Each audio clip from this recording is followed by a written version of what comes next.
নমস্কার বন্ধুরা, পূর্ণতার একটি নতুন ভিডিওতে আপনাদের স্বাগত জানাই। আজ আমি রেস্টুরেন্টের মতোই দম ফ্রাইড রাইস আপনাদের বাড়িতে বানিয়ে দেখাবো। প্রথমে চালকে 1 ঘন্টা মতো ভিজিয়ে রেখেছিলাম। সবজিগুলো কি কি নিয়েছি দেখুন, যেমন গাজর, ক্যাপসিকাম, বিনসকে কুচি করে নিয়েছি। জল গরম করতে বসিয়ে দিয়েছিলাম। উষ্ণ গরম হয়ে গেলে তাতে দিয়ে দিলাম তেজপাতা, গোটা গরম মশলা, লবণ আর লেবুর রস। আপনারা লেবুর রসটা কিন্তু অবশ্যই দেবেন, না হলে ভাত ঝরঝরে থাকে না। চালটা দিয়ে দিচ্ছি। ভাত হতে হতে ফ্রাইড রাইসের জন্য আমি কাজুটা ভেজে নিচ্ছি। কাজু নেড়ে নিয়ে কিশমিশ দিয়ে দিলাম। কাজু কিশমিশ ভাজা হয়ে গেলে তুলে রাখবো।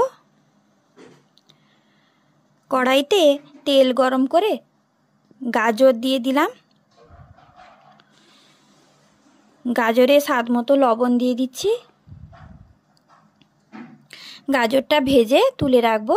এরপর একই রকমভাবে বিনস আর ক্যাপসিকামেও লবণ দিয়ে ভেজে তুলে রাখবো। ভাতটা কিন্তু এবার হয়ে গেছে। ভাতটা ছেঁকে নিতে হবে।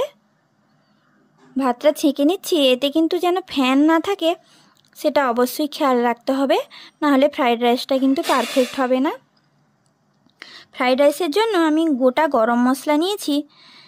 সাহা জিরা, সাহা মরিচ, এলাচ, দারচিনি, জায়ফল, জয়িত্রী। হালকা গরম কড়াই নেড়ে নিয়ে গুঁড়ো করে নেব। আমি 2.5 বাটি মতো এখানে চিনি নিয়েছি। 1 কেজি 250 চালের জন্য এরকম ছোট একটা বাটিতে। আপনারা যেমন মিষ্টি পছন্দ করেন তেমন পরিমাপ নেবেন। চিনিটাকে গুঁড়ো করে নিচ্ছি। এরপর হাঁড়িতে দম দেওয়ার জন্য সাজিয়ে নিতে হবে। এটা কিন্তু বিরিয়ানির মতো বেশিক্ষণ দম দিতে হয় না। প্রথম লেয়ারটা তৈরি করে নিচ্ছি। ভাতটা দিয়ে দিলাম। এরপর দিয়ে দেব ভেজে রাখা সবজিগুলো। ক্যাপসিকাম, বিনস, গাজর, কাজু, কিশমিশ দিয়ে দিলাম। আর মশলা ভেজে রেডি করে রেখেছিলাম সেটা দিয়ে দিচ্ছি। আবার দ্বিতীয় লেয়ারে ভাতটা দিয়ে দিচ্ছি। একটু ঘি দিয়ে দিলাম। আবারও ভাত দিয়ে ভেজে রাখা সবজিগুলো দিয়ে দেব। মশলাটা দিয়ে দিচ্ছি।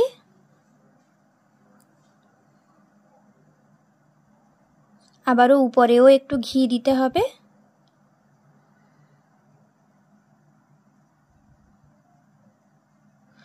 আর গুঁড়ো যে চিনিটা করে রেখেছিলাম সেটাও কিন্তু উপরে দিয়ে লেয়ারটা রেডি করে নেব।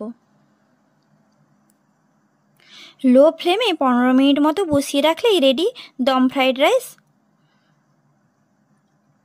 রেসিপিটি কেমন